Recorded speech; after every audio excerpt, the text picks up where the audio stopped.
Good morning, boys and girls. This is Miss Nancy coming to you from the Upper Chichester Library for Storytime once again. Now, as you can see, there aren't any books behind me, so today I'm not in the library. I'm in my own home with all the plants that you can see behind me. Nevertheless, I'm going to read the stories to you just as I would from the library. So, as you know, we usually start with some nursery rhymes, and I thought I would start with an old favorite that a lot of moms do with their babies. And it's called Patty Cake, Baker's Man. Bake me a cake as fast as you can. Roll it and pat it and mark it with a B and put it in the oven for baby and me. In fact, there are little hand motions that go with that, and you can do them with me. It's Patty Cake, Baker's Man. Bake me a cake as fast as you can. Roll it and pat it and mark it with a B and put it in the oven for baby and me. So that's something you can say with your mom sometime. Now here's another one. I like the way she's all dressed up there. Pussycat, pussycat, where have you been? Oh, I've been to London to look at the Queen. Pussycat, pussycat, what did you there? I frightened a little mouse under her chair. And over here, we have a little boy who's looking for his lost dog. Oh, where has my little dog gone? Oh, where can he be? With his ears cut short and his tail cut long, oh, where can he be?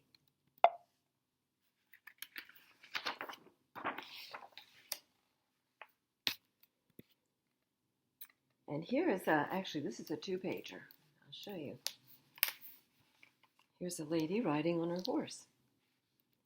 Ride a cock horse to Banbury Cross to see a fine lady upon a white horse. Rings on her fingers and bells on her toes, and she shall have music wherever she goes.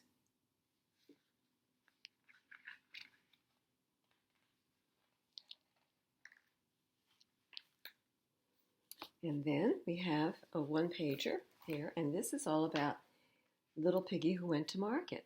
And this is another one that maybe your mom did when you were a baby. Sometimes mothers do this with their baby's toes. This little piggy went to market. This little piggy stayed home. This little piggy had roast beef.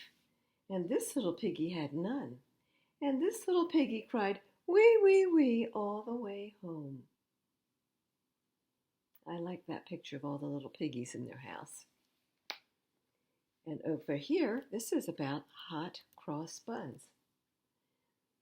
Around Easter time in the stores, they have hot cross buns like this. It's a celebration for the Easter time.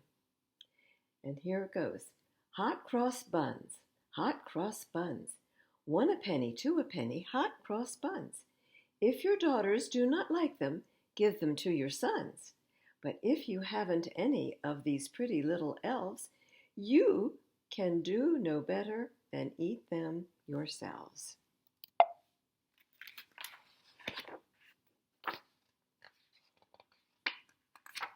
And I think that is the end of the ones we're going to do for today. Oh, well, we could do this, curly locks. This is a little girl with very curly hair. You can see the picture of her. And it goes like this. Curly locks, wilt thou be mine? Thou shalt not wash dishes, nor yet feed the swine, but sit on a cushion and sew a fine seam, and feed upon strawberries, sugar, and cream. Sounds like that would be a nice life to have. And that will be the end of that for today. Now, the first story that I'm going to read is really in celebration of Thanksgiving, which is coming in about 2 weeks. and I thought I would read a Thanksgiving story today.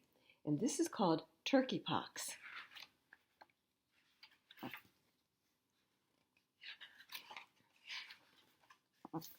Okay. The Chatfields were late for Thanksgiving. Mom stirred the sweet potatoes and sniffed the Brussels sprouts. She had to finish cooking before they left for Nana's. Dad dumped the laundry into the dryer. He needed a clean shirt. You can see they're very busy getting ready to go to their grandmother's house. And some children call their grandmother Nana. I know they do that in my family. Aunt Emma Jean tried to get Cousin Fred to finish his bath. "The soap is not poison," she shouted. "Don't forget to scrub your feet, too." Charity had been ready to go since dawn. Thanksgiving was her favorite day, and Nana's roast turkey was her favorite food. She watched the upstairs clock go tick-tock, and she scratched her stomach. I wonder what's making her be itchy. The downstairs clock chimed. The timer dinged. The dryer buzzed. The bath water gurgled down the drain. Mom loaded the food into boxes, and Dad buttoned his shirt. Aunt Imogene chased Fred down the hall. "Please get dressed, Freddie Teddy. Little boys shouldn't eat Thanksgiving dinner in their underwear."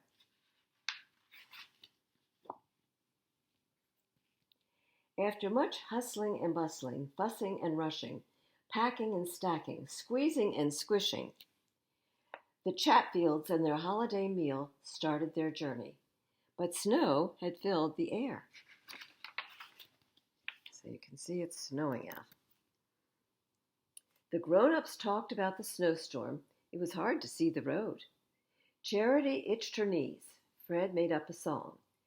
"Charity's neck looks like a giraffe's. Charity's covered with spots. Charity looks like she took a bath in a tub filled with polka dots." Nobody paid attention to Fred's song, so he sang it louder. "Charity itches her hair and her tummy. Charity itches her socks. Charity scratches her ears and her ankles. I think she's got chicken pox." "What did you say?" demanded Aunt Emma Jean. She looked at Charity. "She does have chicken pox, Catherine. Oh, my goodness, she's got the pox. Stop the car." Mom and Dad checked. It was definitely chicken pox. Dad turned the car around. Chicken pox belonged at home. Mom called Nana on the car phone. Dad made up a bed on the couch for Charity. Fred lay right in front of the television, so she couldn't see the parades. If you remember, a lot of parades happen on Thanksgiving Day. Mom and Aunt Emma Jean set out the dinner. "It's always something. If it's not one thing, it's another," said Aunt Emma Jean. I think they're disappointed because they can't go to Nana's house for the turkey dinner. Charity peeked at the table. There were mashed potatoes and sweet potatoes, Brussels sprouts with walnuts, apple salad, carrot sticks, celery sticks, and olives. There was a basket of muffins and another of crescent-shaped rolls. The sweet-smelling pies waited on the sideboard, pumpkin, pecan, and mincemeat. But there was no turkey, no gravy, and no stuffing. Not even a spoonful of cranberry sauce. The best part of dinner was stuck at Nana's house. It would be the first Thanksgiving without Nana. The first Thanksgiving without Nana's wonderful turkey. All because of the chicken pox. And you can see she's got little spots on her face. Charity stared out the window at the snow-swirling shadows. A flashing orange light was creeping toward the house. Charity rubbed her eyes. A low rumble started outside, and a second orange light joined the first. More eerie light whirled and bounced off the living room walls. The rumble grew to a boom, and the boom to a roar. The windows rattled. Fred turned around from the TV. Aliens! Aunt Emma Jean screamed. Aliens have come for our pies. Quick, Catherine, get the garlic, get the broom. Patrick, do something. I'm going to faint. Over the roar, they heard a pounding on the front door. Bang, bang, bang. No one moved. Bang, bang, bang, bang, bang. Mom grabbed Dad's arm. Open up! I have an express delivery of hot turkey for you. And who did they see? They saw Nana. It's Nana, shouted Charity, opening the door. She came in a snowplow. A blast of wind blew her frosty grandmother into the room. Nana hugged Charity and then stuck her head back outside. Come and get it, boys, she hollered. Oh, look, there's a whole bunch of men coming in. 4 snowplow drivers shuffled in. One man carried a roasted turkey, and the roaster was steaming with the smell of turkey. And 2 others held pots. Charity sniffed gravy and stuffing. The 4th driver was carefully held a glass bowl filled to the top with crimson cranberry sauce.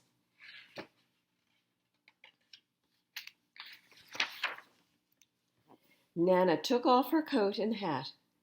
After you called, I looked at that turkey, and that turkey looked back at me, and just as we started to feel sorry for ourselves, the snowplow caravan came along.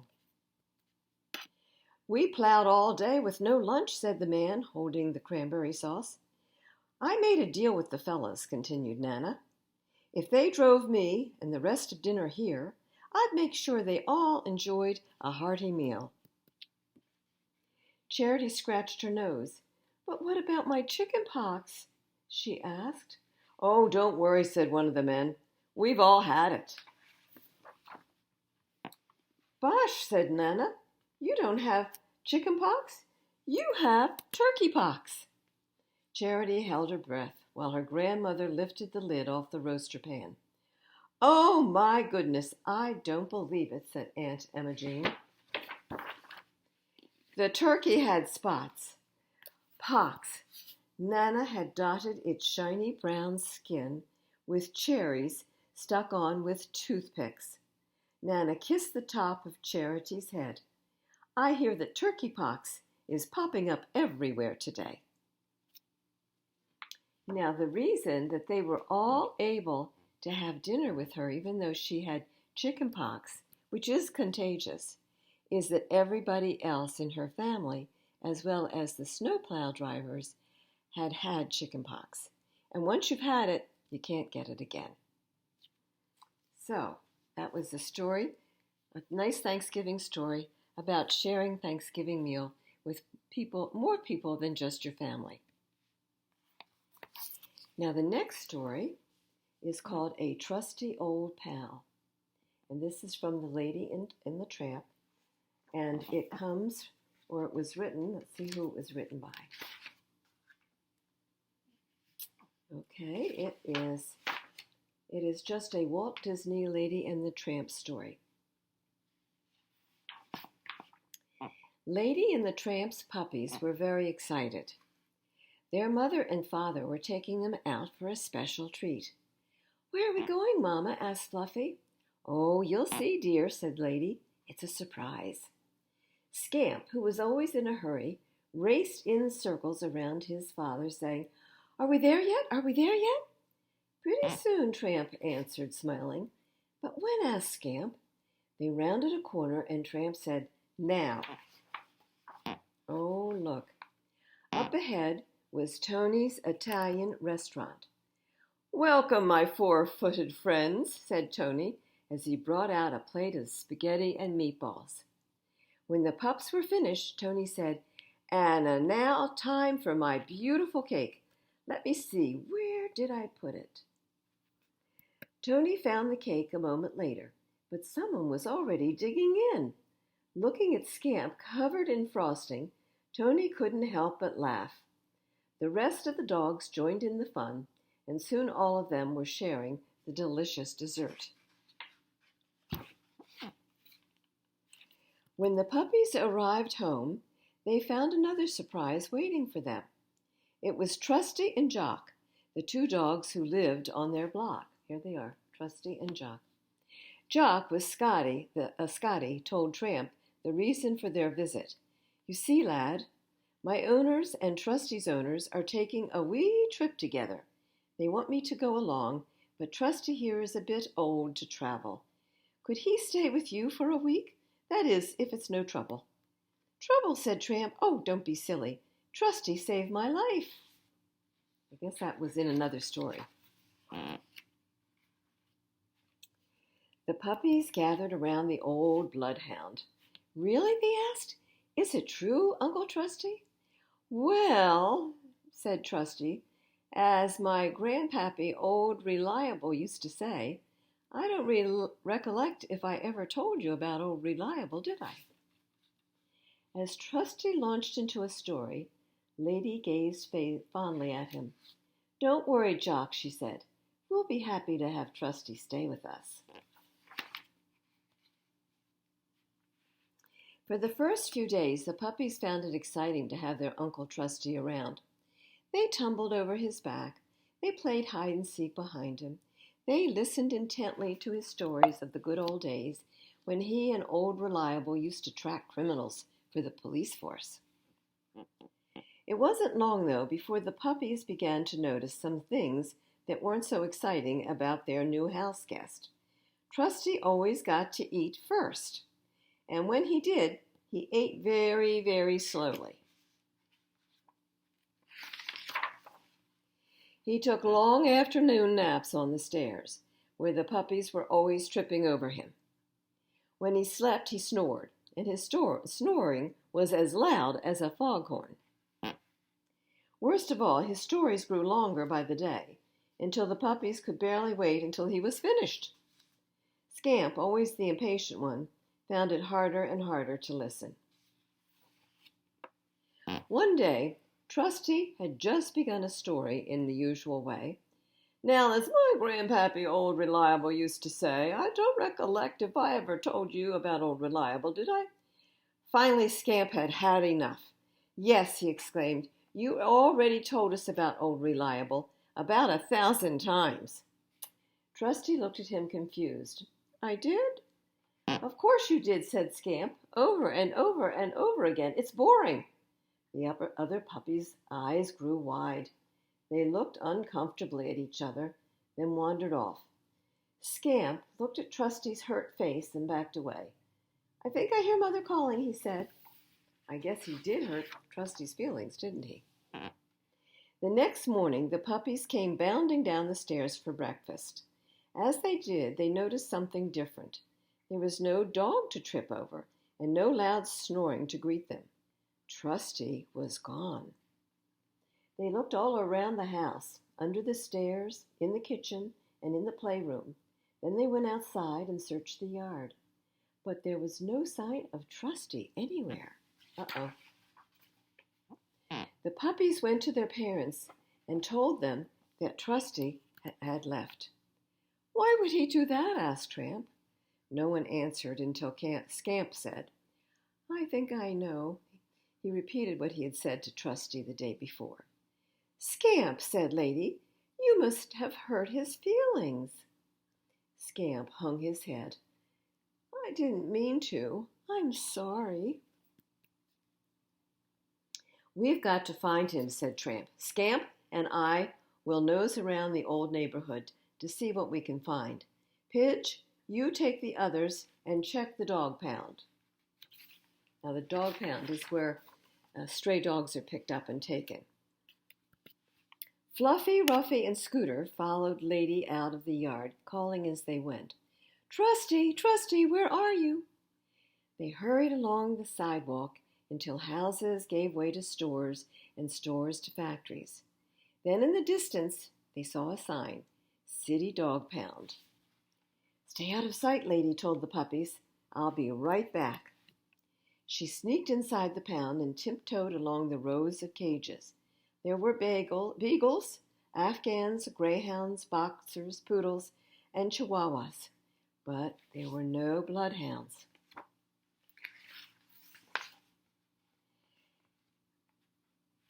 "Hey, what are you doing? Did you get out of your cage?" a man called out. Lady turned and saw the dog catcher standing in the doorway. She gathered her courage and bolted straight past him out the door. "Follow me," she told the puppies when she reached them. "We're going home." In another part of town, Tramp had taken Scamp to look around the old neighborhood, hoping to find Trusty. Sure enough, a dog named Peg had seen him that very morning. "He seemed to be headed for the woods," Peg told them. "Thanks, Peg," said Tramp. "You're a pal. We'll go look there." "Oh, one more thing," Peg added. "There's a rough character who's been hanging around those woods. A big, mean, stray dog. Be careful." Soon, Scamp and his father entered the woods and began sniffing for Trusty's familiar scent. Suddenly, a screech filled the air. Scamp jumped, his heart pounding, as he watched a dark shape settle into the tree branch. "Don't worry, son," said Tramp. "It's just an owl." Scamp gazed up into the tree. "Mr. Owl," he said, "have you seen our friend Trusty?" "Who?" asked the owl. "Trusty," Scamp said. "He's a bloodhound." "Who?" asked the owl. Scamp sighed, and said, "Never matter. Never mind." As they moved off down the path once more, there was a loud crash. "Follow me," called Tramp, as they raced in the direction of the noise. Soon they found a beaver standing proudly next to a fallen tree. "Hello," said Tramp. "Don't you think you should warn fellows before the tree falls?" The beaver grinned sheepishly. "Funny, that's what the last guy said." "The last guy?" asked Tramp. "Yeah, some old bloodhound. He's headed off that way," the beaver said, pointing in the direction that Trusty had gone. Scamp raced along behind his father, struggling to keep up. As they hurried through the woods, Scamp noticed something out of the corner of his eye. A big and brown like Trusty. Scamp knew he should call out his father, but he kept silent. He felt bad about hurting the old bloodhound's feelings and was eager to make up for it. If Scamp could be the one to find Trusty, surely everyone would forgive him. Maybe he'd even be a hero. Turning away from the path, Scamp began moving slowly toward the trees. "Hello," he said softly. "Hello." "Hello, my friend," growled a deep voice. Then out of the bushes came the largest dog Scamp had ever seen. Look at his teeth. "I was looking for someone else," said Scamp as he turned to leave. But one of the dog's giant paws blocked his way. The dog's massive head sank lower and lower, teeth flashing, jaws opening wide. All at once, a familiar voice drawled, "I believe I'd let that pup pass if I were you." The dog stopped growling. Frowning, he looked up and saw Trusty step out from behind a tree. Then, as Scamp watched, an amazing thing happened. The dog's ears flattened against his head. "And I guess I'll be going now," he said in a soft, meek voice. Then he slunk off into the woods. Scamp stared at Trusty, but the old bloodhound just shrugged. "That rascal and I had a few run-ins when I was with the police. After that, we got along just fine." Remember, Trusty had been a police dog before he was retired. A few days later, the neighbors returned, and Jock came over to visit. "Did you enjoy your vacation?" Lady asked. "Aye, lass," replied the Scotty. "It was a grand trip. The only bad part was that I missed my good friend Trusty. So, what do you think? Is he ready to go home? Well, she answered, I'm afraid there's a slight problem. Jock's eyes narrowed with concern. Speak up then, what is it? Well, you see, said Tramp, while you were gone, Trusty ran away. Just then, the old bloodhound lumbered around the corner, surrounded by Lady and Tramp's puppies. Tramp continued, and ever since he came home, the pups won't let him out of their sight. As Jock watched, Scamp raced around in circles, begging, Please, Uncle Trusty, just tell us one more story. Trusty looked down at Scamp and smiled. Then, gathering the puppies around him, he settled beneath a shade tree. Well, he began, as my grandpappy, old Reliable, used to say, I don't recollect if I ever told you about old Reliable, did I? So the puppies decided that it was better to have him around, even though he told those stories that they had heard many times before. When Scamp yearns for adventure, he just listens to old Trusty, whose stories are exciting, though his memory might be rusty. All older folks have tales to tell, and each time they do, enjoy your time together while you're learning something new. And that is the end of this story, An Old Trusty Pal. And that's important to remember when you're visiting with your grandparents or your aunts and they have stories to tell. It's a good thing to sit down and listen to what they have to say, because they've lived a lot longer than you have, and they've had a lot of interesting experiences that they can tell you about. Stories are an important way for families to let their children know their history and understand where they came from. So that would be our story time for today, because this particular one, A Trusty Old Pal, was a longer story than what I usually read to you. I do want to have a little time to remind you of some things that are going on at the library. We are continuing to have virtual Tuesdays at 10:30 with Mr. Andrew, where he plays music and reads stories and sings to the children. That's every Tuesday, 10:30 on Zoom. To find out any of these virtual times and activities, just go to the Upper Chichester Library, and you'll be able to find anything that you need there. We also are continuing to have our Kids to Go art parties with Miss Teresa, and those are on Saturdays. There's November the 15th, and then the 20th, and December the 4th, and December the 18th.